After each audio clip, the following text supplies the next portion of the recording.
Assalamualaikum warahmatullahi wabarakatuh.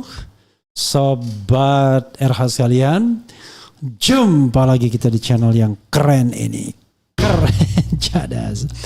Ya, Sobat RH sekalian, topi merah sudah datang. Kita akan tanya Adinda ini ya, bagaimana kok dia bisa menyimpulkan bahwa Rismond melakukan editing, tapi karena dia baru datang dia ke kamar kecil dulu. Tapi kita sudah mulai ya, rupanya teman-teman sudah tidak sabar ya. Topi merah tambahlah live dengan topi merah atau ini dengan topi merah gitu-gitu ya, biar pemirsa tahu bahwa topi merah hadir di sini ya. Jadi sobat dari sekalian, ada sudah beberapa komentar ya. Izin Bang, nanya untuk sumber apa yang digunakan dan apakah sumber tersebut kredibel? Ya kredibel lah ya. Kita tanya nanti. Rismond anak kemarin sore, ya itu statement saya. Apakah kesimpulan yang diambil sebanding dengan kekuatan bukti yang tersedia? Oke. Kemudian sabar, topi merah lagi makan bakso dulu. Maaf, saya nggak percaya sama Rismond, apapun yang dia lakukan menurut saya gegabah dan integritasnya hilang. Kemudian apa metode yang dipakai Bang topi merah untuk sampai pada kesimpulannya, dan apakah metode itu dapat dipertanggungjawabkan? This is the questions. Ya silakan topi merah datang. Plok plok plok plok. Mohon maaf Pak, ini. Oke, santai ya. Terlambat karena Oke, ini santai. Silakan tampilkan apapun yang ingin ditampilkan ya. Kemudian Oke ya, ini topi merah sudah datang ya. Jadi kita pengen real life gitu ya, real life ya. Dan saya ngambil charger dulu ya Pak. Oh boleh. What kind of charger you have? You need. Oh, oke. Karena topi merah maka kita perbolehkan dia back and forth gitu ya. Katanya seorang peneliti harus jujur, tapi sekarang seseorang peneliti menggunakan ilmunya untuk menciptakan penipuan. Apa bisa nggak Bang si topi merah ungkap video Rismond yang menuduh Pak JK? Oke. Kemudian Bang Refli di Baliga Academy dia jelek-jelekin Bang Refli, biarin aja. Atau ketika berhadapan dia nggak mampu juga dia berdebat ya. Teruslah berjuang Bang, kalian mewakili kami ya. Itu pun dia tidak berani membuka kolom komentar ya. Tapi I'll show you that sorry, I see that you are now lebih gede badannya ya. Iya. Naik. Makmur itu Pak. Makmur ya. Sebenarnya gara-gara ini sih Pak. Gara-gara bajunya aja yang kecil. Oke. Kalau beratnya masih 57. Oh masih ya. Gitu. Hidup Bang Refli, 9% Indonesia dukung Bang Refli, hanya Termul yang nggak dukung.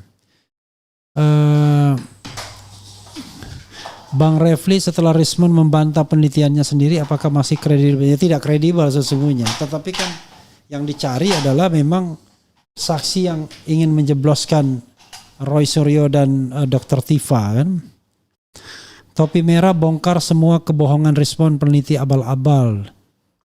Dilindungi topi merah Bung, kita ikut khawatir ya kan.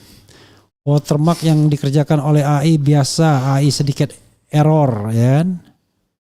Oke. Yang jelas topi merah siap-siap. Sebelum topi merah siap-siap, yang nonton sudah 960. Karena tentu pengen penasaran ya. Hari-hari belakangan ini topi merah menjadi bintang. Sudah live di mana? Nggak ada yang live di mana? Nggak ada. Cuma tapping ya. Dekatkan ini, tolong. Nah, ya, tapping dari ini Sentana TV. Oke, sudah ya. Oke. Apa yang mau ditampilkan? Pertama selamat datang dulu ya. Saya tahu nama aslinya tapi saya bilang topi merah aja. Tapi sebenarnya saya udah nge-share nama asli saya kok Pak. Oh gitu ya? Tipis-tipis tapi. Tipis-tipis? Iya. Ingin dideklarasi atau nggak usah Pak. Nggak usah ya? Besok ketika saya udah rilis buku baru saya tampilin. Oke. Oh mau bikin buku? Iya tapi novel aja sih. Novel gitu. Tentang hacking. Oke. Ya. Kenapa tidak tentang cerita Jokowi ini kan? Di situ ada di dalamnya kayak menyinggung tentang kelakuan pejabat, termasuk salah satunya Presiden Konoha ke-7 Naruto. Oh Naruto ya. Presiden Konoha ya, Naruto ya. Oke. Tentu ada beberapa pertanyaan ya. Saya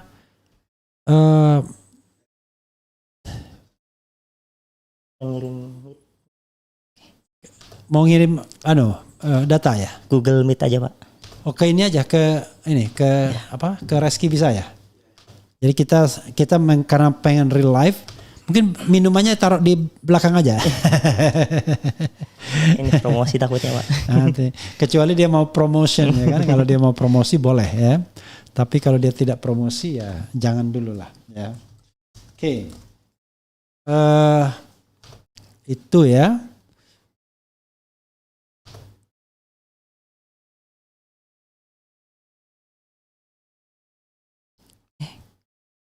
Sebentar saya nyiapin ininya dulu, Pak. Iya. Okay. Topi merah jangan ikut RJ ya. Gimana masa topi merah RJ? Sampai kiamat kurang 2 hari nggak bakal selesai kasus ijazah Bung. Bang RF, Rismon masih menjual buku Gibran Endgame di Amazon. Saya tonton di Point Bang Hersu dan bisa lihat di Google. Artinya ya dia mengatakan wah jangan dan lain sebagainya. Itu anak muda yang hebat topi merah. Saya selalu Pak Refli bingung pilpres nanti stoknya itu saja masih dalam satu lingkaran semua. Di Rakyat Bersuara nggak ada yang ngeh soal Gajat Adam ya. Coba kalau selama Mas Roy ngeh pasti heboh, telak sudah. Salam dari Dublin. Kemudian semangat berjuang Bang Refli. Terima kasih topi merah dan Refli Harun, melalui tangan dan pemikiran kalian Allah Subhanahu wa taala telah menunjukkan kebenaran akan kepalsuan ijazah Jokowi. Kasih kopi yang banyak biar enggak habis pencerahan topi merah ya. Mantap. Malah saya yang mau minum itu. Dasar staf saya enggak tahu diri juga, saya enggak dikasih minum. Oke, sorot ke topi merah, saya mau ambil minum dulu. Oke. Sudah. Oke.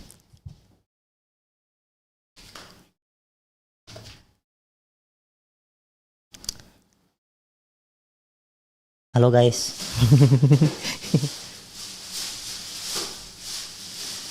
Oke, udah siap semuanya.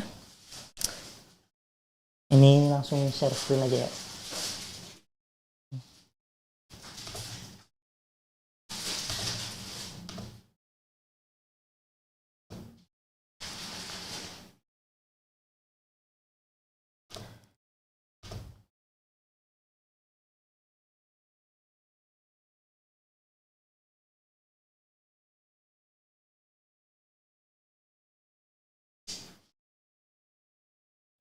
I'm back.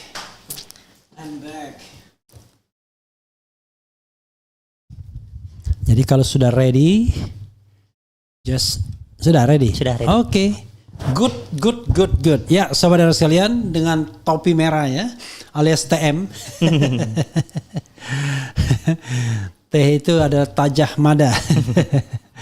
Ya, tentu orang penasaran ya. Kok Anda bisa mengatakan bahwa diduga, terserah kata-kata Anda, diduga bahwa dokumen Dian Sandi itu sudah diedit oleh Rismon ketika dia menampilkannya di Rakyat Bersuara kemarin. Coba sebutkan alasan Anda mengatakan bahwa itu dokumen yang sudah diedit dari Dian Sandi. Oke. Silakan. Sebanyak-banyaknya 1, 2, 3 biar orang mencatat. Oke. Ya. Pertama disclaimer dulu ya Pak. Oke, disclaimer. Sebenarnya di sini yang pertama menemukan si Gadhaj Adam itu kan saya. Tapi itu sebenarnya cuma buat lelucon aja sebenarnya. Kayak cuman nanti buat clickbait di dalam konten saya gitu. Nah, saya tuh sebenarnya nggak tahu apakah memang itu disengaja atau enggak. Itu kan. Jadi nggak tahu nih, mungkin ada security atau apa gitu kan. Tapi yang paling penting adalah di dalam sebuah citra.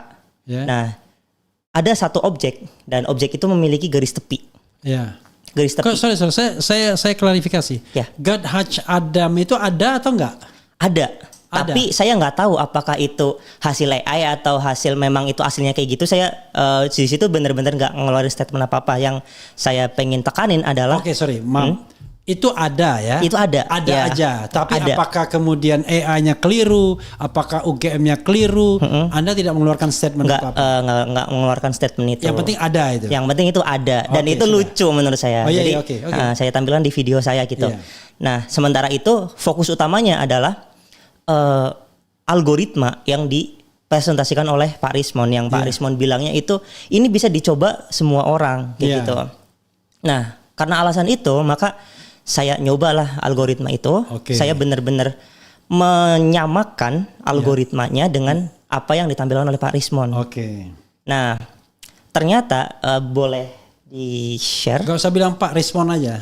Ya. Karena ini kayak jurnalistik biasanya egaliter ya. Sebenarnya saya lebih ini sih Pak, kayak respect aja. Kan dulu pernah bareng, tapi karena Oke, iya. oke. Nggak, gitu. oke. It's up to you. Nggak apa-apa. Oke. Ini sudah ditampilkan. Oke. Sabar ya saudara sekalian, karena pengen ditampilkan ya kita tampilkan kan, karena ini live soalnya, bukan tapi nanti versi yang tidak live-nya kita akan tampilkan biar lebih baik lagi. Oke, silakan. Oke. Di sini sudah lihat ini Pak. Di sini Pak Sudah. Rismon nge-share tentang algoritma matematiknya dan implementasinya di dalam coding. Tapi di sini jujur ada yang kurang Pak, yaitu function divergence yang di sini self divergence dan self Poisson solve ya di situ.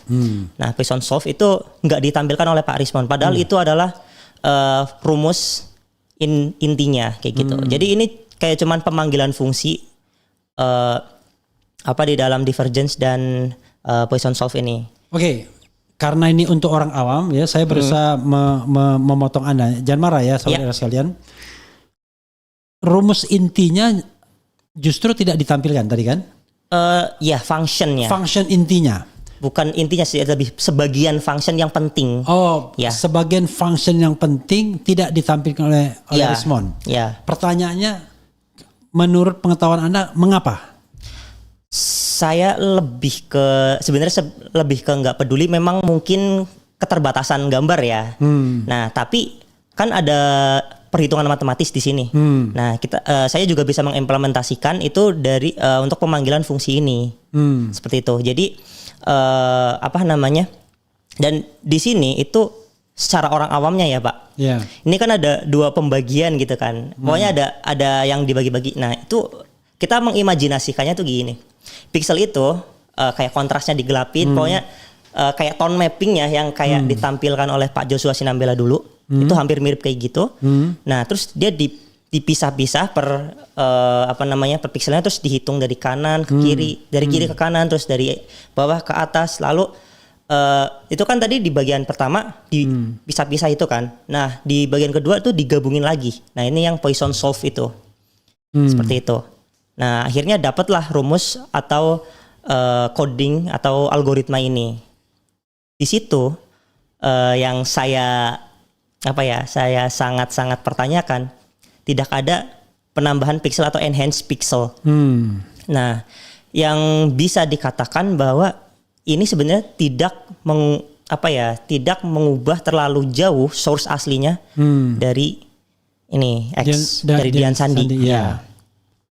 Nah, pertanyaannya, mengapa bisa muncul Watermark. huruf garis tepi yang sangat jelas kayak gitu. Itu kan seperti sulap gitu ya, Pak. Sementara kita harus logika gitu. Iya. Di dalam matematika itu harus akuntabilitasnya kelihatan. Yeah. Preservation of equality gitu. Yeah. Persamaan dari sebuah sama dengan ketika prosesnya itu bahannya itu nggak sama dengan output, itu berarti kan ada something's wrong gitu di situ. Oke, iya. Nah, maka saya mencoba untuk mengimplementasikan dengan ini coding saya sendiri kayak gitu. Oke. Jadi ini benar-benar dari Pak Rismon semua. Ini bisa dilihat gradient domain ya katanya.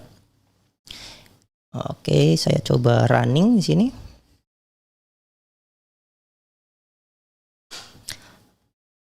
Load image.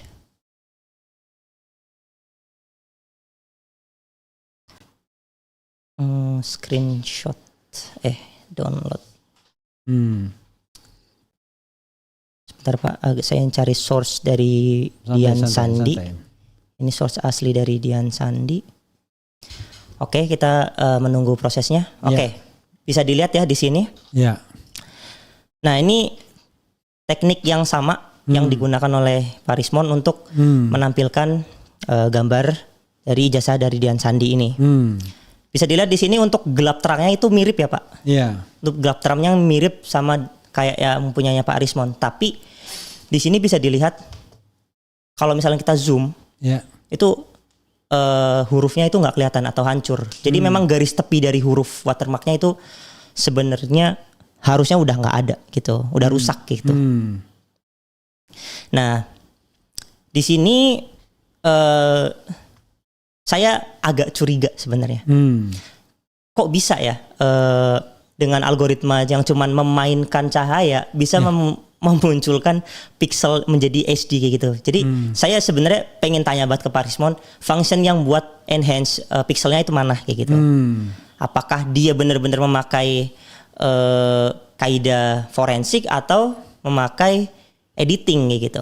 Udah menghilangkan source aslinya, padahal beliau ngomongnya itu ini source asli dari Dian Sandi dan bisa direpetisi. Ketika saya repetisi hasilnya berbeda kayak gitu. Seperti itu Pak.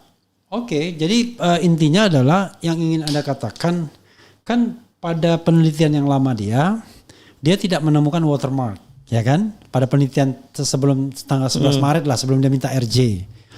Dan sebagai peneliti profesional yang bergelar doktor katakanlah kan dari Yamaguchi University, ya saya juga bertanya-tanya, kok bisa selalai itu? Dulu tidak menemukan watermark, sekarang menemukan watermark hanya dengan apa tadi kira-kira dengan pencahayaan atau apa gitu ya? Tone mapping lah. Oke, gradient domain bilangnya dia, tapi sama aja tone mapping. Ya, tone mapping, gradient domain kita yang saya sendiri nggak paham sebenarnya, tetapi intinya adalah bagi mata orang awam kayak saya ya dan pakai logika saja. Loh kalau Anda profesional kan Anda harusnya lebih tahu dari siapapun bahwa di situ ada watermark. Masa Anda 11.000 triliun macam-macam dan lain sebagainya selama hampir setahun Anda ngata-ngatain dokumen itu adalah palsu, tiba-tiba Anda berubah dengan mengatakan saya hilap, saya nggak tahu. Lalu ternyata setelah saya katakanlah tone mapping dan lain sebagainya, tiba-tiba muncullah simsalabim watermarknya. What? Nah itu sendiri kan kita kan sebagai orang awam kan bertanya-tanya kok bisa begitu gitu loh. Dengan mata telanjang kita lihat nggak ada watermarknya. Kalaupun ada tipis banget barangkali. Tipis banget. Sementara kita tahu bahwa yang namanya watermark itu di beberapa tempat tuh jelas banget. Di fotokopi pun berkali-kali watermark kelihatan. Nah ini apa yang Anda temukan lebih lanjut sesungguhnya? Ya, sebenarnya dari dulu itu artefak watermark itu kelihatan tapi tipis banget, bener kata Bapak tadi. Nah, sehingga kalau misalnya kita nge-tweak image ini itu nggak bakal kelihatan. Nah, makanya yang tipis-tipis ini itu bisa dilihatin juga. Pas saya dulu menampilkan yang wavelet itu sebenarnya sudah ada artefak-artefak sangat samar dan itu mungkin diduga watermark gitu. Nah, kalau misalkan yang tone mapping ini itu bisa memaksa untuk memunculkan watermark yang sangat tipis ini kayak gitu. Tapi nggak sampai huruf-hurufnya gitu Pak. Kayak cuman artefak cuil-cuilan gitu. Oke. Ya, intinya adalah gini. Intinya dulu ada artefak yang diduga watermark, yang diduga ya. Yang diduga. Kita nggak tahu apakah itu watermark betul atau bintilan-bintilan apa gitu kan. Dan cuma yang jadi masalah adalah dokumen Dian Sandi itu menurut Anda dipotret. Dokumen sangat jelas ini potret. Ya. Pertanyaan saya, kalau ini dokumen asli dan ada watermarknya, lalu dipotret, masa nggak kelihatan watermarknya? Nah, itu kita kalau misalnya berbicara tentang fisika itu kan apapun bisa terjadi kalau misalkan itu secara logika. Mungkin ya Pak, mungkin ada cahaya yang sangat terang yang menerangi itu sehingga watermarknya kalah. Bisa jadi kayak gitu. Tapi bisa jadi juga memang ya tipis aja gitu watermarknya, nggak setebal yang kertas lain gitu kan. Kita nggak tahu kan kemungkinan yang ada kayak gitu. Oke. Yang jadi Anda masalahkan itu adalah yang tadinya tipis dan kita tidak tahu apa watermark atau bukan, tiba-tiba jadi jelas. Jadi sangat jelas. Sangat jelas, Ya. sangat terang. Ya. Dan dalam keterangan tersebut ada tertulis Gadget Gajah Adam. Gadget Adam. Ya. Ya. Nah ini yang kemudian menjadi persoalannya. Kita dan itu yang Anda sampaikan. Tapi ketika Anda bicara tentang garis tepi tadi, yang tidak sama dengan source aslinya, kenapa garis tepi di Richmond itu tegas, lebih Oke. tegas? Garis tepi itu kita ngambilnya edge di dalam sebuah citra ya Pak. Iya. Jadi misalkan contohnya gambar tangan. Iya.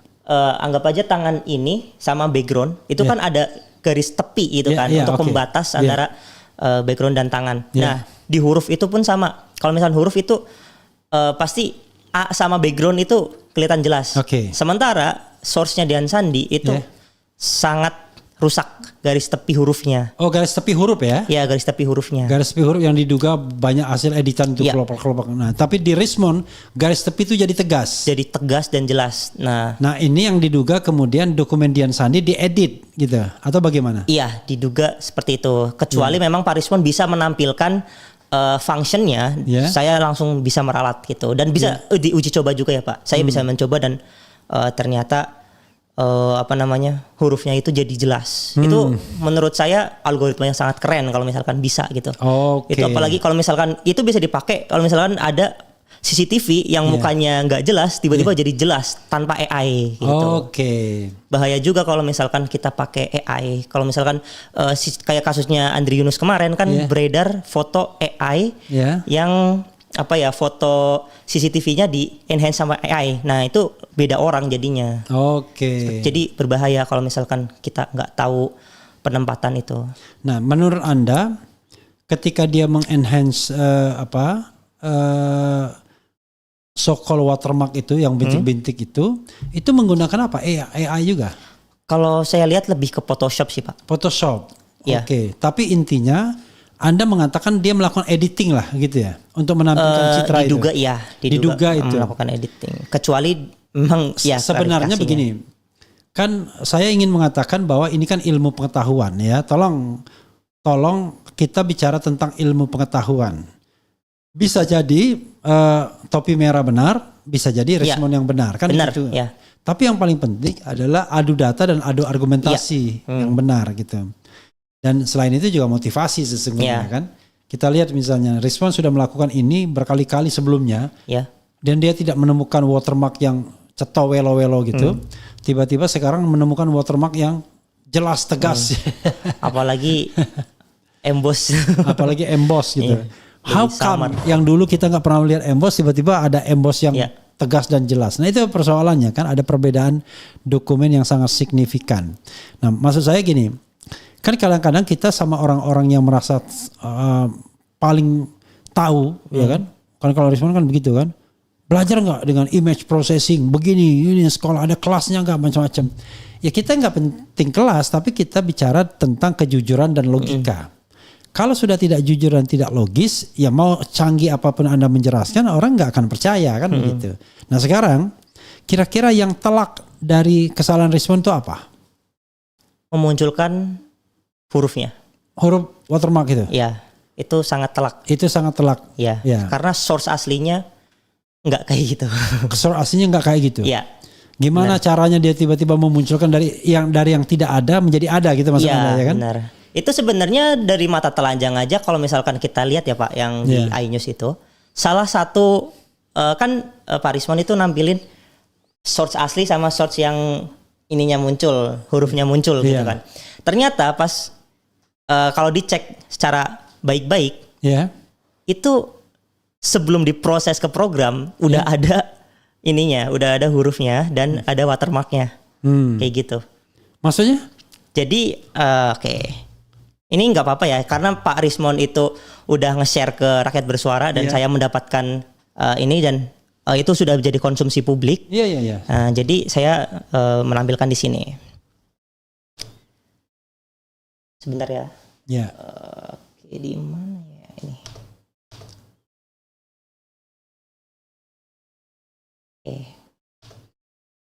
Bisa dilihat di sini. Nah, sebelum diproses program aja, Ini udah kelihatan Pak. Emboss dan watermarknya udah jelas banget ini. Oke. Maksud Anda kok bisa begitu gitu ya? Iya, kok bisa begini? Ini udah bukan source-nya Dian Sandi dong. Kalau misalkan kita ngelihat secara kasat mata aja, wah ini udah jelas banget tuh Universitas Gadjah Mada di situ. Ini oh iya udah kelihatan ya. Iya, ini embossnya udah kelihatan nih sebelum diproses programming. Iya. Apalagi pas diproses programming makin kelihatan karena dipaksa untuk muncul gitu. Nah kalau soal Gajah Adam itu cuma lucu-lucuan. Kok lucu-lucuan? Tapi ada. Ada. Ini di sini Pak. Gadach Adam itu ada. Iya di sini nih. Gadach Adam di sini. Iya. Bisa dilihat Gadach Adam. Bisa di sini. Cuman saya balik lagi ya Pak. Iya. Ini bukan poin utama saya. Yang poin utama saya adalah kenapa hurufnya bisa muncul. Iya. Kayak gitu. Mungkin kalau yang Gadach Adam bisa dijelaskan oleh yang lain gitu. Iya. Atau mungkin kalau misalkan ada dokumen buat anti plagiat bisa kasih kayak security juga. Saya sebenarnya nggak terlalu peduli di situ dan saya lebih concern. Tapi begini ya, kalau kita bisa watermark itu kan dia satu tulisan dan diulang-ulangi dengan sebenarnya kan? Atau bisa berapa tulisan? Nah kalau itu bukan ranah saya Pak untuk menjelaskan itu. Karena soalnya Gadach Adam ini cuma satu aja yang Anda temukan. Sejauh ini baru satu. Ya. Kan harusnya kalau misalnya kita katakan, saya juga nggak paham. Kita mau membentuk watermark dengan satu Gajah Mada. Mungkin tulisan Gajah Mada direplikasi banyak, satu baris, lalu di baris ke bawah terus begitu. Kan mestinya tidak ada yang jadi Gadach Adam jadinya kan? Harusnya kayak gitu, Pak. Oke, jadi sobat era sekalian, untuk Gadach Adam itu memang ada, tapi topi merah bukan itu yang ingin dijelaskannya lebih lanjut. Itu dalam tanda kutip dia katanya untuk lucu-lucuan, tapi jangan salah, lucu-lucuan itu ada barangnya, bukan nggak ada. Ya. Ini di sini. Gitu ada di situ ya. Jadi jangan bilang wah ini cuma lucu-lucuan, tapi ada barangnya. Iya. Nah, yang menarik adalah bahwa Anda ingin mengatakan sumber Dian Sandi dan sumber dia itu sudah beda. Sudah beda. Ini bisa dilihat di yang atas itu sebelum processing. Dan Pak Rismo juga nggak menjelaskan ya. Yang atas ini udah ada programming yang lain yang menjelaskan atau enggak. Soalnya yang kita lihat kan itu adalah threshold dari Poisson iteration, terus sama powernya, sama alpha, beta dan variabel-variabel yang lain gitu Pak. Dan itu semuanya lebih mengarah ke mainan kontrasnya kayak gitu. Oke, ini ada yang bilang juga itu kode dari Rismon ya kan, disalahkan watermarknya supaya terlihat palsu, sesungguhnya Rismon masih mendukung Troya. Wih, ngeri. Tapi sambil pakai emoji ketawa. Ini yang ditampilkan ini source Rismon atau source-nya Dian Sandi? Ini source-nya nih Bang Rismon, Pak Rismon. Oke, karena source-nya Rismon ini udah mulai kelihatan nih. Ini jelas banget Pak Gajah Mada. Iya, dari padahal ini kan pertama citra begini kan dari laptop. Kalau tidak laptop harusnya lebih jelas lagi kan? Iya. Gitu. Dan punya Dian Sandi itu nggak kelihatan. Nggak kelihatan punya Dian. Ya, secara mata telanjang. Ya karena misalnya Mas Roy yang melakukan penelitian misalnya kan masa bisa lolos juga melihat watermark itu. Sementara kita dengan mata telanjang melihat source-nya Rismon kelihatan tuh. Iya. Ada ini. Nah, yang begini-begini ya itulah mungkin dibilang image processing macam-macam begitu mungkin ya. Ilmu kalau image processing itu lebih ke programmingnya Pak. Tapi ini lebih ke editing. Iya. Ya adalah pokoknya ilmu yang dia pahami itu adalah ilmu yang bisa mengedit ini. Bukan orang seperti saya tentunya ya. Bagaimana dengan embossnya itu? Sama Pak, di sini embossnya udah kelihatan dulu nih Pak sebelum diprogram. Sebelum dimasukkan ke dalam program. Anda mengatakan source-nya Dian Sandi sama source-nya Rismon berbeda, dan yang ditampilkan Rismon itu source yang dia buat dulu itu. Iya. Diduga dia buat dulu. Sebelum diproses dalam program dia. Oke. Jadi sudah beda source-nya gitu ya. Luar biasa. Oke. Seperti itu. Nah. Oke ya, nanti kita lihat ada yang bertanya enggak ya. Bukan banyak sih yang bertanya.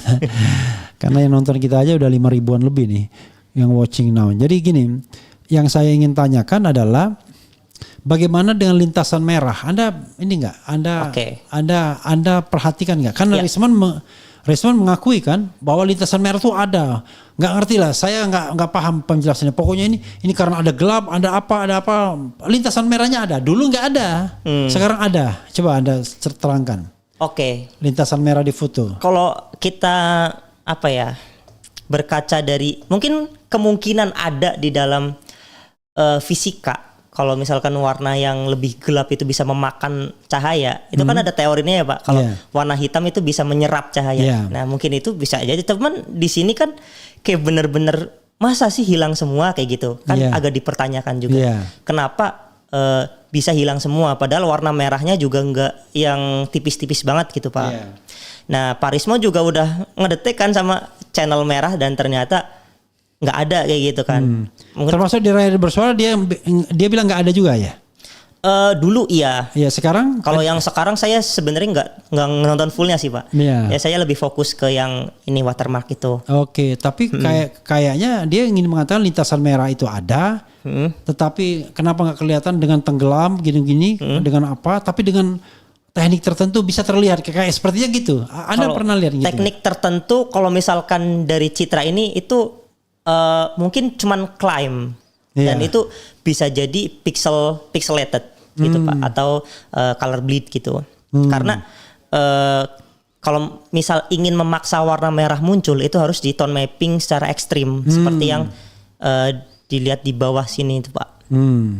Ini sebenarnya tone mapping yang sangat ekstrim yang dimana itu memaksa warna merah untuk muncul. Nah akibatnya apa?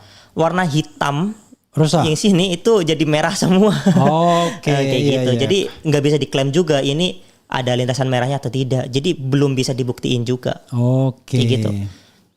Iya, karena dia memaksa kan barang itu muncul gitu. Iya, itu di rambutnya aja jadi merah banget. Iya. Di jasnya juga merah semua. Ini data yang sudah dianukan Rismond ya? Iya, udah dipresentasikan Pak Rismond. Oke, jadi begitu ya. Nah, berikutnya lagi bagaimana dengan foto?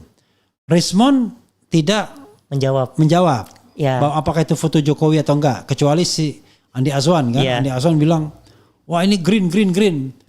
Ya saya lihat memang antara foto orang yang berkumis itu yang hidungnya lancip dengan foto yang wisuda itu memang mirip itu. Tapi memang orang yang sama itu. Orang yang sama, kemungkinan Iya, itu orang yang sama. Tapi it doesn't mean itu adalah Joko Widodo yang jadi presiden. Iya benar. Coba aja kalau misalkan Pak Andi Azwan berani ya mengcompare antara foto yang wisuda aja nggak apa-apa deh. Foto yang wisuda dengan foto Pak Jokowi yang sekarang. Ya, at least yang dulu masih sehat gitu. Itu saya coba di 4 model data face comparisons dan training data pakai YOLO. Itu paling tinggi kemungkinan adalah 58%. Paling tinggi kemiripannya. Iya.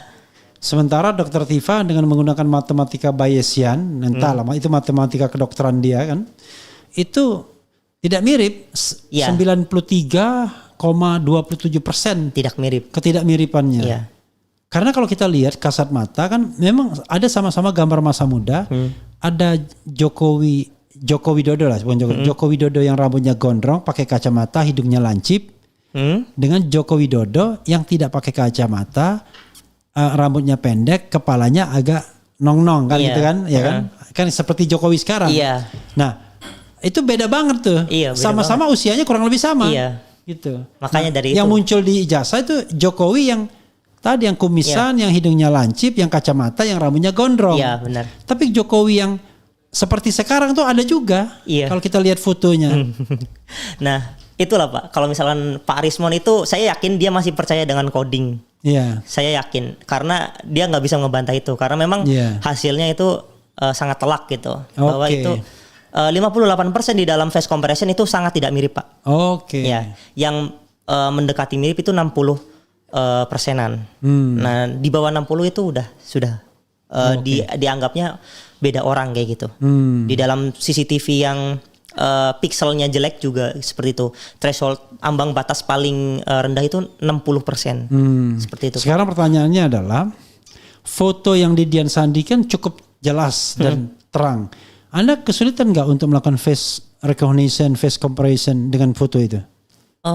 Harusnya ya Pak. Kalau misalnya dengan apa namanya kualitas yang seperti ini, face comparison itu harusnya masih bisa dilakukan. Masih bisa dilakukan. Saya juga udah pernah mempresentasikan foto saya yang sangat jelek itunya, resolusinya itu masih bisa mirip dengan saya sekarang, dan kemiripannya itu 80%. Dan Anda kemudian mengatakan bahwa itu tidak mirip dengan Pak Jokowi yang jadi presiden. Iya, secara FaceNet dan model-model yang lain kayak gitu. Oke. Dan saya percaya dengan kode itu. Iya. Saya kan tidak mengatakan Anda hanya berdasarkan keyakinan, tapi berdasarkan katakanlah pengujian atau ilmu atau penelitian Anda kan? Iya, benar.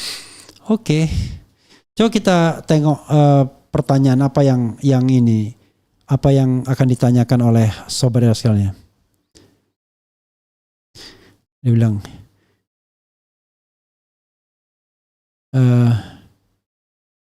apakah rupanya malam-malam ini malam tadi nggak pernah muncul termul itu, sekarang muncul semua. Apa ini? Bang Refli, apakah sudah mengantisipasi pergerakan bawah tanah Jokowi, keamanan para pejuang ijazah palsu, Roy Suryo dan kawan termasuk topi merah, kondisinya dengan Badan Perlindungan Saksi? Aduh, kita nggak mikir yang begitulah ya. Kita percaya bahwa Pak Jokowi baik ya, Pak Jokowi negarawan ya. Kecuali dibuktikan sebaliknya. Tapi kita harus percaya bahwa negara ini ada hukum, negara ini ada tentara, ada polisi, ada Presiden Jokowi dan lain sebagainya. Kasihan sekali kita sebagai warga negara kalau berpendapat aja diancam dan lain sebagainya. Oke. Apalagi yang ingin saya sampaikan? Paling ini sih Pak, ketika Pak Rismon itu ngomong tentang... ini ada bilang, Bang, topi merah, cobain search-nya pakai yang diedit Rismon itu, bisa keluar enggak? Udah. Gadach Adamnya. Udah, dia sudah lakukan itu kan? Udah. Jadi dia sudah dilakukan. Gadach Adam itu source-nya kita ngelihat secara telanjang aja itu udah kelihatan Pak. Ya, jadi sudah dia pakai source-nya Rismon sudah ya. Kemudian topi merah pakar asli, Rismon pakar abal-abal, enggak juga ya. Sesama ahli, sesama orang yang punya pengetahuan dilarang saling mendahului. Cuman satu saja yang membedakan, kejujuran, integritas. Integritas. Kemudian motivasi. Motivasi Anda apa? Apakah motivasi ingin mengungkapkan kebenaran, ataukah motivasi Anda berbeda? Saya kasih contoh topi merah dulu. Anda kan mengatakan foto itu tidak mirip Jokowi ya. Tapi begitu dikatakan itu foto Dumatno, penelitian Anda mengatakan tidak mirip juga. Tidak mirip juga. Iya dan tidak ya? Iya. Pernah iya enggak? Pernah iya, tapi cuma 65%. Oke. Itu kejujuran saudara sekalian. Jadi gini, kita ingin katakan ketika misalnya Roy Suryo mengatakan itu foto Dumatno, topi merah mengatakan iya dan tidak. Dumatno cuma 65% pernah mirip. Tapi dalam penelitian yang lain tidak mirip. Tapi dari semua penelitian dia itu tidak mirip Jokowi. Itu ya one thing for sure-nya. Paham ya? Jadi kita ada slightly different, tetapi yang paling penting itu tidak mirip Jokowi. Nah, nggak usah kita bolak-balik macam-macam apa, kalau Rismon mengatakan rotasi apa-apa translasi dan lain sebagainya. Kalau fotonya sudah tidak mirip Jokowi atau tidak sama atau not match dengan Jokowi, ya udah batal itu. Karena kalau asli harus 100%. Iya. Tapi kalau palsu, satu aja komponen yang tidak sama. Let's say ada belangko tahun 85 kan, belangkonya sama. Tapi bingung naruh fotonya foto siapa? Dicari foto Pak Jokowi masa muda gak ada. Kan itu yang jadi persoalan. Oke, apalagi yang ingin Anda sampaikan? Mungkin ini sih Pak. Kan Pak Rismon bilang di Rakyat Bersuara, dia itu ini tuh matematika, ini tuh bisa direpetisi. Saya sebagai orang, sebenarnya saya lebih suka matematika daripada programming Pak. Saya melihat matematika itu dari kacamata seni, di mana kerumitan-kerumitan yang orang lain lihat, saya melihatnya sebagai sebuah keindahan yang terstruktur gitu Pak. Jadi ada sebuah preservation of equality di dalam rumus matematika gitu. Nah, beliau ini bersembunyi di dalam keindahan itu Pak. Jadi seolah-olah dia kayak pinter banget, kayak wah banget, padahal yang ditampilkan di situ itu ya cuman matematika untuk perhitungan apa namanya kontras warna kayak gitu. Bukan matematika untuk meningkatkan piksel atau membangkitkan apa namanya garis-garis tepi itu. Nah, artinya dia itu bersembunyi di dalam kebohongan gitu, Pak. Karena matematika adalah akuntabilitas, keterbukaan kayak gitu. Apapun apa namanya sumbernya, ketika diproses hasilnya itu kayak sebuah energi, Pak. Energi itu kan katanya kekal gitu kan. Yeah. Nah, itu juga matematika juga kekal, preservation of equality kayak gitu. Oke ya. Saya secara bukan orang matematika, saya tidak paham juga, tetapi saya mengikuti orang yang memang mengerti matematika. Makanya ada matematika Bayesian yang baru saya tahu setelah baca tweetnya Dr. Tifa. Itu ada memang ya matematika Bayesian. Kalau untuk lebih dalam ke suatu kayak gitu saya belum meneliti. Ya. Saya lebih ke ada matematika yang umum kita pahami. Tapi intinya adalah berdasarkan rumus matematika apapun, foto itu memang bukan foto Pak Jokowi yang presiden. Iya. Bisa jadi foto Joko Widodo juga, tapi yang tamatan SMA 6 Yogyakarta yang memang fotonya tercantum di situ dan tercantum di ijazah pula gitu. Bahkan untuk membuktikan foto Pak Jokowi palsu atau tidak, itu cuman dengan rumus yang sederhana, Pak. Oke. Rumus Pitagoras. Oke. Oh ya, yang Anda lakukan tuh ya, Pitagoras itu ya? Iya. Gitu. Nah, intinya apa Pitagoras waktu itu? Intinya di situ menghitung jarak antar perhitungan embednya. Oke. Jadi di dalam gambar itu dia bisa kita ekstrak embednya kayak DNA dari sebuah gambar itu lewat Fastnet. Misalkan di dalam Fastnet itu ada kalau nggak salah ada 64 bit gitu kan. Jadi ada 64 informasi DNA. Misalnya jarak antar mata gitu-gitu ya? Bukan itunya, tapi komparasinya itu misalkan fotonya saya itu 1, 2, 3. Nah, foto kecil saya 2, 3, 4. Nah, secara kita bandingkan jaraknya pakai perhitungan Pitagoras itu atau apa sih namanya? Pokoknya perhitungan Pitagoras. Yeah. Nah, dia itu ketika semakin dekat itu semakin mirip. Ketika jauh kayak 1, 2, 3, 4 jadi 15, 12, 13 itu kan jauh. Nah, itu tidak mirip kayak gitu. Nah, konsepnya kayak gitu, Pak. Oke, apapun yang ingin Anda katakan yang jelas Anda bisa mempertanggungjawabkan bahwa foto itu tidak mirip berdasarkan penelitian Anda. Iya, benar sekali. Jadi foto Jokowi yang jadi presiden sama Jokowi yang ada di ijazah, wisuda itu juga itu nggak mirip gitu ya. Iya. Oke. Apa ada lagi yang mau ingin Anda katakan? Sudah itu saja, Pak. Itu cukup ya. Cukup. Jadi sobat sekalian, coba kita baca-baca lagi nih yang animo yang nonton juga masih banyak gitu ya. Jadi mungkin penasaran ya dengan topi merah. Oke, tapi misalnya ya Gadach Adam itu bisa di mana bisa error terjadi ya? Saya juga kurang paham. Itu kayaknya lebih ke orang yang paham tentang percetakan kayak gitu ya mungkin ya lebih bisa menjawab itu. Nah, kalau saya itu mungkin bisa jadi itu AI, bisa jadi itu bukan AI, memang ada kayak gitu. Jadi saya lebih ke 50-50 di situ. Oke, ada bilang Bang RH kuliahin topi merah. Sayang ilmunya biar kedepannya bisa jadi pakar digital forensik atau ahli telematika. Kelihatan Tommy ya topi merah ya, Tome mestinya. Ini cara penyampaiannya sederhana, benar dan mudah dipahami statementnya. Oke, nggak seperti yang sana ya. Wah, dia pakai. Jadi gini, kalau pakai teori komunikasi paling sederhana, kalau Anda berkomunikasi defensif dulu, there must be something wrong gitu kan? Biasanya kalau defensif dulu. Kan respon kan belum apa-apa udah defensif dulu. Ini kalau mau ilmiah tuh yang begini pakai gini. What? Kenapa harus defensif dulu? Kan tinggal jelaskan saja dengan sincere, dengan cara jujur. Ini saya akan menjelaskan yang begini kan begitu. Tapi ini defensif dulu, mengatakan semua orang tidak paham kecuali dia yang paham. Kalau ilmu itu diperlakukan seperti itu, maka kemudian tidak akan ada objektivitas. Berarti ilmu itu hanya untuk orang-orang tertentu saja konsumsinya. Padahal yang Anda pikirkan, Anda teliti itu adalah untuk konsumsi umum. Benar, Pak. Prosesnya bisa rumit, tapi begitu menyampaikan hasilnya harus sesederhana mungkin, sejelas mungkin, setegas mungkin kan gitu. Benar, dan seakuntabel mungkin gitu ya. Oke. ada info juga dari Bang Roy Suryo, watermark yang ada lagi selain dari Bang Topi Merah. Ya, yang beda lagi selain dari Bang Topi Merah. Ada apa lagi ya adanya ya?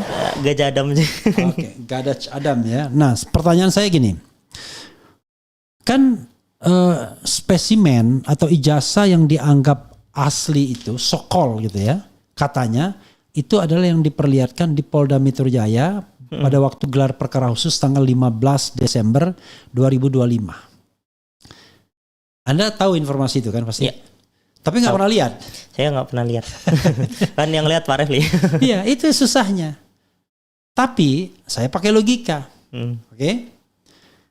Kalau dokumen itu asli, menurut Anda dokumen Rismond itu harusnya asli juga kan? Kalau itu asli, punya Pak Rismond asli. Punya Pak Dian Sandi itu asli. Harus asli kan? Iya. Ya kan harus. Harus asli. Punyanya Rismond harus asli juga. Harus asli juga. Yang Polda Metro harus asli juga. Jadi yang gak ada cemada itu ya harus ada juga di situ. Iya benar Pak. Itu kalau misalkan nggak ada, waduh. Gimana? Jadi udah pusing nih kalau misalnya ya asumsinya bahwa ini diedit, udah mulai pusing nih. Aduh, ada lagi nih. Gitu. Maka yang ujung-ujungnya nanti akan muncul orang mengatakan, wah dia sudah nuduh, kita laporkan polisi. Ini Anda ini mau cari kebenaran atau mau melindungi kejahatannya kan? Itu jadi persoalan. Jadi kalau memang benar dan negarawan, ya tunjukkan saja gitu ya. Oke. Apa lagi ya? Tapi begini, Anda kan seorang peneliti ya. Dan saya walaupun dan Anda lebih jujur lah dari yang lain gitu ya. Bahwa Anda mengatakan Anda tidak tamat S1-nya kan? Malah berhenti Anda. DO ya?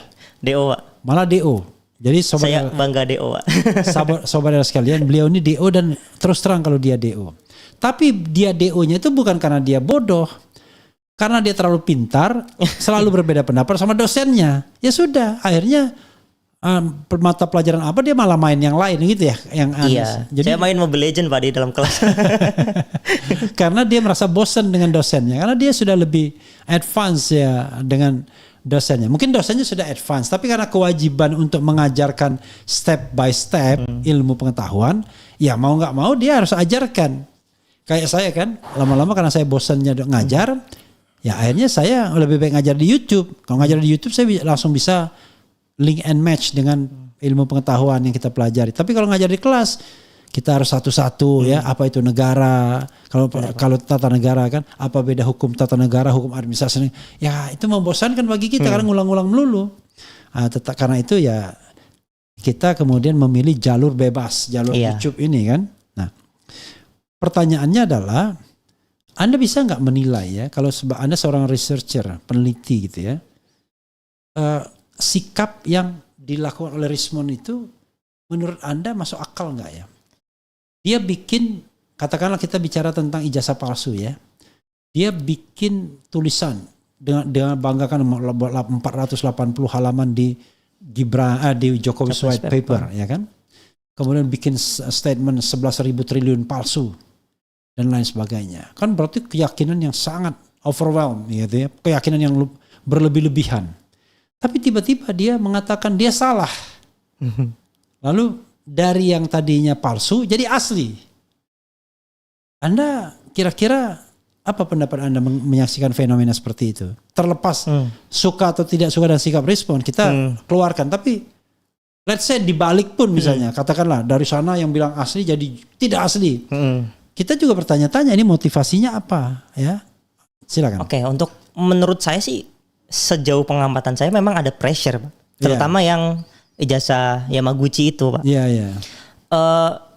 Kalau kita bisa ngelihat ekspresi dan mimik wajah, kan saya juga agak belajar psikologi dikit ya Pak, ngebaca-baca. Iya. Nah, secara psikologis Pak Rismond itu gelisah ketika Pak Roy itu menerangkan bahwa kayak dosennya beda, terus kertasnya beda. Nah, Pak Rismond itu kayak gelisah kayak gitu. Nah, itu menurut saya itu semakin menunjukkan kalau misalkan memang pressure-nya ya ada di situ. Makanya bagaimanapun caranya Pak Rismond ini mencari sebuah escape plan yang dimana itu pragmatisnya dia adalah membela Pak Jokowi kayak gitu Pak, untuk ya at least dengan terbebas mengorbankan gitu. reputasinya kan? Iya, dengan mengorbankan reputasinya. Kan kabarnya nggak cuma Pak Rismonnya, keluarganya juga kena. Makanya mungkin karena itu dia bisa 180 derajat berbeda kayak gitu, Pak. Oke. Jadi maju kena, mundur kena. Ya, gitu. bisa dibilang. Kalau seandainya dia tetap di barisan mengatakan palsu, maka kasus Yamaguchi University Bakal itu akan naik. terus Iya, naik. pasti bakal naik. Dan kemudian orang tahu bahwa dia tidak punya gelar doktor. Tapi ketika dia RJ, bisa jadi kemudian dia berharap orang tidak lagi mempermasalahkan gelar doktornya. Iya apa tidak. Tapi jangan lupa di Rakyat Bersuara dia masih mengaku dokter loh. Masih mengaku kan? Ya mungkin karena jadi ketika masalah mana-mana dia tunjukkan transkrip nilai. ya. Padahal transkrip kan beda sama ijazah. Iya, kayak saya punya transkrip juga, Pak DO juga punya, Pak.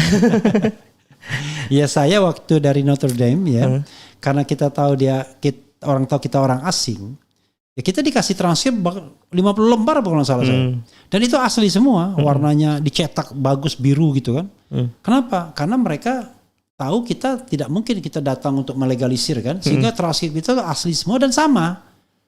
Jadi asli. Tapi kan kita juga punya ijazah yang digulungkan gitu gede kalau saya kan dari the University of Notre Dame. Wah gede. Ya saya nggak pernah gunakan si ijazah itu kan. Bagi saya ijazah itu kan ya penting-penting nggak penting ya. Tapi kan Anda nggak boleh berbohong dengan ijazah itu. Kalau nggak ada ijazah ya Anda bilang nggak ada ijazah. Kalau transkrip nilai beda sama ijazah. Iya, beda. Itu aneh sih Pak menurut saya. Iya, jadi ketika dia mengatakan ijazahnya masih ada di Bali G sana, lah sekampung ribut tentang ijazah dia kan. Se-Indonesia itu. Se-Indonesia ya, sekampung yang namanya Indonesia ya. Apalagi ya. Bang, coba buat perbandingan dengan watermark ijazah 85 Fakultas Sultan UGM lainnya untuk ketahui Gadach Adam tersebut. Ya, kalau kita punya. Ya itu nantilah ada orang yang bisa buktiin itu ada apa enggaknya. Saya sebenarnya enggak concern di situ. Ya, lebih tapi penting juga nanti tolong ya yang punya ijazah satu angkatan dengan Jokowi itu tolong dikasih. Tapi biasanya belangku ijazah itu saya nggak tahu ya, apakah setiap wisuda itu selalu berbeda belangkunya? Apakah nggak dipersiapkan selama 1 tahun misalnya kan? Oke lah kalau berbeda. Itu spesimennya berbeda gitu. Rasanya kan kok ini sekali ya, aneh sekali gitu. Tetapi ya yang jadi masalah adalah kalau seandainya ada tindakan-tindakan yang tidak original ya, fake gitu kan, tiba-tiba diada-adakan misalnya. Nah ini yang kita pertanyakan. We are questioning ya kan about that. Jadi kita tuh mempertanyakan bukan kemudian menuduh. Gimana warga negara kok sebentar mau diancam, sebentar diancam. Pak Refli tolong tanyakan Times New Roman. Ada apa-apa Anda punya jawaban? Kalau Times New Roman sendiri saya nggak punya jawaban apa-apa. Karena memang jawaban, ya? Saya belum lahir dan risetnya pun sangat terbatas kayak gitu Pak. Okay. Saya lebih ke prefer yang sekarang bahannya udah ada aja gitu. Oke, ini ada tanya juga. Pak Refli, tolong tanyakan apa benar stop map aslinya UGM itu tidak bisa ditekuk, ya kan?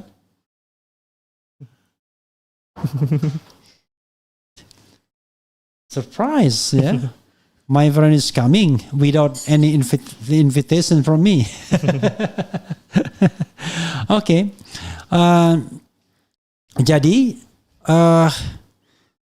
Times, jadi gini ada yang tanya, Bang, saya mau nanya, apa benar stop map aslinya UGM itu tidak bisa ditekuk? Itu kan alumni UGM yang bisa menjawab Pak. Saya. Oh ya, oke. Saya nggak bisa mengatakan iya dan tidak. Kalau punya saya, memang tidak bisa ditekuk karena tebal dan jadi hitam, lalu kemudian transparan, plastik di depannya, ceklok kan gitu.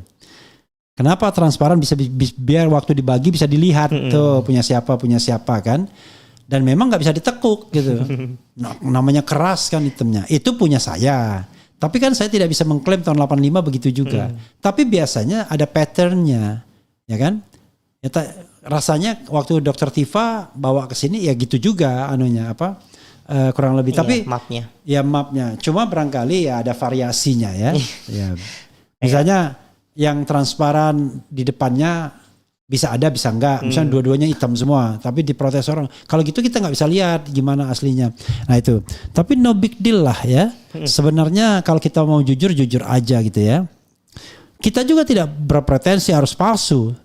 Tapi ya kalau memang tidak asli ya jangan dikatakan asli ya. Tuh. Roy Suryokah itu yang datang bukan?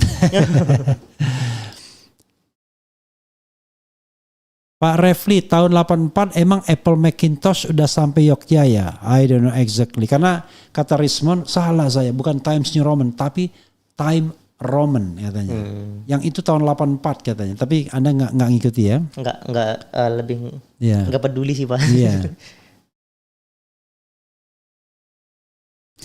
Bang Refli, topi merah apa ada prajurit Remul yang intimidasi topi merah? Anda pernah diintimidasi nggak? Intimidasi di komentar doang sih Pak, kayak ya nge-hate kayak gitulah biasa Pak. Ya. Untuk kalau misalkan aduh, kan emang kerjaan buzzer kayak gitu ya. Oh iya iya.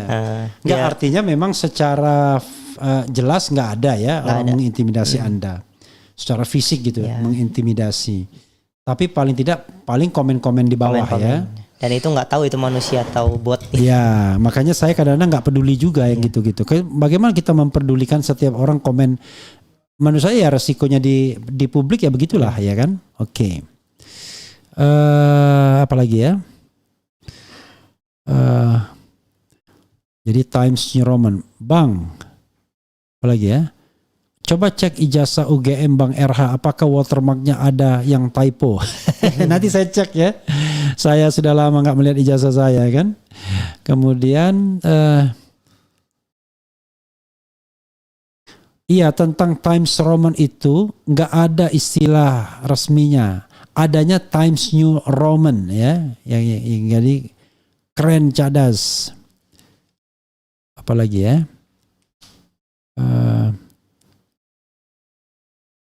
Bang, lain kali kalau dibilang Rismond dipraktekkan yang di laptop, ya suruh langsung dipraktekkan ya, biar ya nanti kita undang Rismond ke sini. Iya Pak, benar.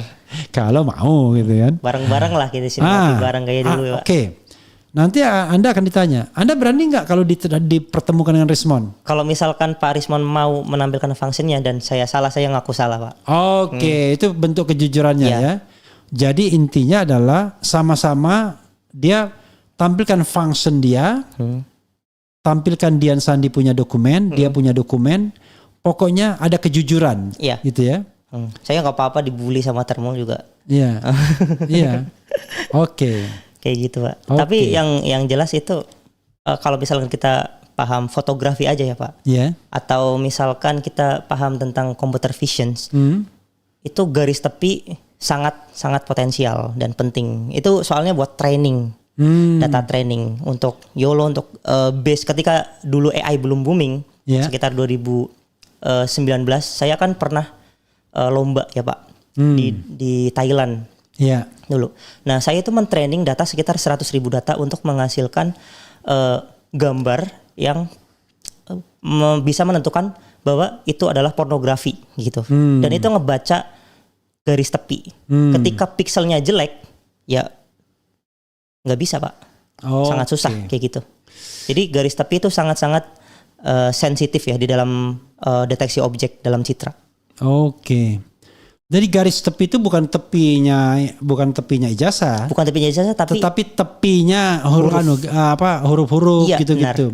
Di mana itu menjadi tegas di Rismond punya. Sementara tepi-tepi yang di ini tidak tegas. Ya. Nah, inilah yang kemungkinan dia mengenhance sesuatu mungkin ya. Iya. Nah, itu perlu dipertanyakan prosesnya bagaimana. Oke. Gitu. Karena sejauh pengetahuan saya ya, mungkin memang saya sekarang udah bukan fokus di dalam computer vision dalam kerjaan gitu. Tapi dari dulu untuk mengenhance kayak gitu, ya, kebanyakan pakai masking, Photoshop atau AI kayak gitu. Atau mungkin bisa tapi dikit banget Pak. Nah itu pakai pembanyakan pixel kayak gitu lah. Gimana sih bahasa teknisnya agak lupa saya. Ya, intinya adalah sesuatu yang hampir tidak nampak, tipis banget, ketika di enhance sedemikian rupa dan mau ditampakkan kayak watermark itu, maka bisa jadi sebenarnya kalau dipaksakan merusak yang lain sebenarnya kan? Iya, jadinya ngeblocking. Iya. Dia. Ada istilah blocking di dalam satu pixel. Nah, kalau misalnya itu diedit ya, apa memang ada programnya untuk mengedit itu sehingga masking, Mbak. Bisa di masking. Tempelin kayak overlaying gitulah. Pokoknya tanya Rismon dulu lah. Tanya Pak Rismon mana functionnya, tolong di share di GitHub. Ketika saya coba dan saya salah, saya langsung mengaku. Gitu. Oke, mana functionnya ya? Ya, ketika. Tapi tolong saya bilang sama Anda bahwa yang di rakyat bersuara tuh ada pegang tuh source yang ditampilkan Rismon. Pasti saya soalnya pegang. nanti dia tampilkan source yang lain lagi kan? Nah itu. Jadi yang Anda yakini di rakyat bersuara itu source Dian Sandi sama source-nya Rismon itu beda. Iya. Dalam source-nya Rismon bahkan ketika belum dia apa-apain dengan programnya dia, itu sudah terlihat watermark dan embossnya. Pakai mata telanjang, Pak. Enggak usah program apa-apa. Dia kayak gini udah kelihatan. Kalau pakai mata telanjang bisa dilihat dari dulu, kenapa dia bilang nggak ada? Iya makanya. Oke. Anomalinya di situ. Ya, oke. Jadi begitu ya, saudara sekalian ya. Kita tidak berusaha menghakimi orang, tetapi kita berusaha bagaimana menelisik sebuah pemaparan yang selalu berlindung di balik seolah-olah ilmiah, ya kan? Sama Termul juga menyatakan berlindung di balik seolah-olah ilmiah untuk mengatakan diuji aja. Tampilkan ijazah 15 Desember yang katanya asli, ya sama-sama uji. Topi Merah uji, Dr. Tifa uji, kemudian siapa Andi Azwan uji yang katanya ahli juga dia itu kan. Joshua Sinambela uji, Rismon juga uji, sama-sama. Digelar secara terbuka, pakai apalah, lalu dia bekerja dengan ininya sendiri. Nanti hari ini kita uji fotonya dulu, kan begitu. Nah lalu ternyata ada match, ada not match. Suruh Andi Azwan presentasi. Iya, benar Pak. Makanya dari dulu challenge saya kayak gitu. Kan yang namanya threshold ya Pak, atau ambang batas. Ini kita kalau misalnya di Citra itu kan sangat kerat kaitannya sama threshold. Entah itu ELA, entah itu wavelet. Nah itu banyak yang pakai threshold. Threshold ini kayak subjektivitas dari seorang developer Pak. Nah kenapa subjektif itu bisa jadi objektif? Nanti ketika kita bisa menyimpulkan bareng-bareng dan itu harus ada orang yang memverifikasinya. Artinya ada banyak sampel yang diuji dengan threshold itu dan itu dinyatakan ya ini yang benar. Maka subjektivitas threshold itu jadi objektif karena bisa dipasang oleh sampel yang banyak kayak gitu. Ya, jadi N-nya banyak. Ya, N-nya banyak kayak gitu. Semakin banyak ibaratnya pengulangannya semakin terverifikasi. Nah, uniknya pengulangan itu, iterasi itu dipakai variabel sama Pak Rismon di coding ini Pak. Semakin banyak pengulangannya, maka semakin bagus gambarnya kayak gitu Pak. Nah ini dipakai loh di sini di codingnya Pak Rismon. Jadi harusnya dia terbuka untuk source dia dan untuk diulang-ulang. Makanya keindahan matematika di sini itu dihancurkan oleh pragmatisme Pak Rismon sendiri kayak gitu Pak. Yang ibaratnya kesimpulan mendahului penelitian. Benar gitu. Ya itu aja kalau kita mau jujur ya, tampilkan ijazah 15 Desember 2025 yang sudah diakui sebagai ijazah asli, so-called asli oleh Pak Jokowi dan itu disita Polda Metro Jaya. Tampilkan, suruh semua pakar telematika dan digital forensik ya kan in order gimana caranya. Nah ini yuk kita lakukan penelitian sama-sama. Hari ini kita teliti misal foto ya kan. Tapi ada cara yang lebih cepat Pak. Apa? Tampilin aja ijazah aslinya Pak. Apa? Tampilin aja ijazah analog aslinya. Udah selesai semua masalah Pak. Oh iya itu ada di Polda Metro Jaya itu yang dia klaim. Tapi masalahnya begitu dia dipresentasikan ya masalah juga karena orang nggak percaya. Iya benar. Ketika tidak percaya maka kemudian perlu diuji kan. Maksudnya yang digital itu yang diuji. Kecuali kalau ketika ditampilkan dan semua percaya berarti no dispute. Ya kan? Tapi kalau misalnya banyak yang tidak percaya masih ada dispute sehingga perlu diuji. Ada pengujian yang berulang independen gitu. Iya. Bahkan tidak independen pun tidak apa-apa. Semuanya untuk menguji kredibilitas yang bersangkutan kan. dari pihak Pak Jokowi, dari pihak Mas Roy, Dr. Tifa, dari pihak yang di luar itu kan, udah sama-sama menguji. Nah, pastikan tidak ada suap di situ. Iya. Nah itulah yang jadi masalah. Ya silakan Anda melakukan closing statement ya. Closing statement itu bisa saja disclaimer kembali karena kita tidak cari pembenaran, yang kita cari itu kebenaran. Nah kebenaran itu mutlak milik Allah tentunya. Tapi ilmu pengetahuan yang kita pelajari ada tanggung jawabnya tentunya. Silakan. Baik, untuk apa ya closing statement sebenarnya saya bingung Pak, udah dikatakan semua. Mungkin saya lebih ke ini tadi sih ngejawab kenapa saya nggak mau kuliah lagi. Iya. Nah itu sebenarnya nggak patut untuk ditiru ya Pak, karena memang itu lebih ke kesenangan hati saya gitu. Saya lebih bisa bebas ketika saya nggak punya apa-apa. Ketika saya itu dulu ketika nggak punya uang kayak mencari uangnya lebih giat gitu. Nah sama kayak saya nggak punya gelar, saya lebih ekstra untuk belajar dan untuk apa ya ibaratnya saya juga bisa kerja kok secara jadi karyawan biasa tanpa S1. Kenapa kalian nggak bisa? Jadi nggak pendowngrade orang-orang yang lulusan SMA dan SMP kayak gitu. Jadi lebih egaliter kayak gitu. Ya sebenarnya terus ya. Ya karena lebih dibaca berdasarkan skillnya kayak gitu. Ya tetapi nanti suatu saat ketika diperlukan formalitas Anda susah. Ya benar. Nah itulah misalnya makanya jangan ditiru. Di top manajemen dan lain sebagainya nggak bisa Anda ditampilkan orang yang tidak lulus S1 misalnya kan. Karena akan mungkin tiba-tiba kartu nama dikeluarkan sama pihak lain. Maka nanti ujung-ujungnya Anda cari ijazah palsu juga.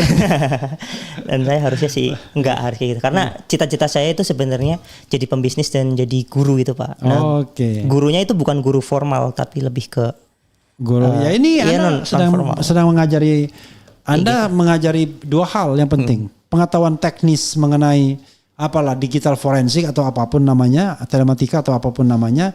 Yang kedua adalah kejujuran dalam melakukan penelitian gitu ya.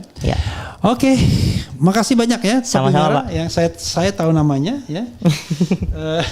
Tunggu aja ya guys namanya. Ya gitu. Pokoknya inisialnya IG ya. Jadi IG itu Instagram. Mudah-mudahan apa yang disampaikan oleh Topi Merah ini bermanfaat ya. Amin.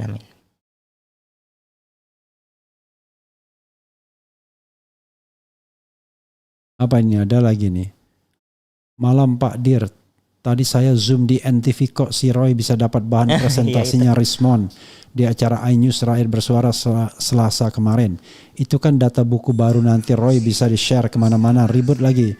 iNews bikin kacau, ini bisa bahan si Roy lagi berkoar-koar di iNews. Mungkin saya jelasin itu ya Pak. Oke. Ini saya bacakan dulu ya. Ini ada forwardan baru dari Mas Roy ya. Malam Pak Dir, tadi saya zoom di NTV Nusantara TV. Kok si Roy bisa dapat bahan presentasinya Rismon di acara iNews Rakyat Bersuara Selasa kemarin. Itu kan data buku baru, nanti Roy bisa di-share kemana-mana, ribut lagi. iNews bikin kacau, ini bisa bahan si Roy lagi berkiar-koar di iNews berikutnya jadi jualan Aiman. Barusan Rismon mau marah sama Aiman. Saya sabar-sabar ini aja. Demikian sisi Rismon HS. Pak Dir itu maksudnya apa? Ada dibilangnya nih, Katro ini si lawyernya Omon, presentasi yang sudah dipublish melalui media nasional apalagi TV mainstream adalah public domain, bisa di capture dari mana saja dan sama sekali bukan pelanggaran Undang-Undang PDP nomor 27 tahun 2024. Mereka panik karena ketahuan pembohongan publik, ada typo yang seharusnya Universitas Gadjah Mada jadi Universitas Gadaj Adam. Dan ini bukan hanya saya yang ungkap, pertama kali ada juga Topi Merah melalui analisisnya yang sangat cerdas. Hahaha. Oke, silakan. Oke. Yang pertama di menit 49 Pak. Ya. Live kemarin itu Pak Rismon bilang kalau misalkan itu adalah ilmiah bisa direpetisi dan diuji oleh orang lain. Nah, di situ saya saya uji dan itu kan kodenya juga bisa dibaca kan di layar yang gede itu kan. Kalau misalkan yang dipermasalahkan adalah source aslinya, berarti kan dia harusnya nggak usah ngepresentasiin itu di Iya. aduh di ini di rakyat bersuara kayak gitu. Orang dia di menit 49 saya dengan dengan kesadaran yang sangat jelas dia bilang kayak gitu kok. Oke. Masa di challenge balik nggak boleh kayak gitu. Ya itulah. Jadi kalau mau menutupi sesuatu itu ya beginilah. Kalau kebenaran itu seperti topi merah. Dia mengatakan kalau memang ini ya sudah. Oh ini. Jadi WA dari lawyernya dan lawyernya itu saya tahu lah orangnya. Yang kemarin mau salah mesra. Oke. Mudah-mudahan bermanfaat ya. Dan kebenaran itu harus ditunjukkan, bukan disembunyikan ya. Dan tidak semua peneliti itu benar, tetapi yang paling penting adalah jujur. Ya, jujur. Topi merah. Integritas nomor 1. Nah, topi merah bicara integritas nomor 1. Jadi kalau dia salah, dia akan mengaku salah, minta maaf. Tapi kalau dia benar, dia akan pertahankan kebenarannya tuh sampai kapanpun kan? Ya, harusnya begitu. Ya, terima kasih ya topi merah sudah datang dan terus terang saya mengorbankan teman saya yang ulang tahun malam ini. Saya bilang saya tunggu terus karena itu ya udahlah. Teman ulang tahun kan nanti besok kita bisa datangi lagi. Tapi malam ini saya terima kasih dengan topi merah. Besok malah lebih enak tuh malam Sabtu ya. Wassalamualaikum warahmatullahi wabarakatuh. Keren cadas. Dia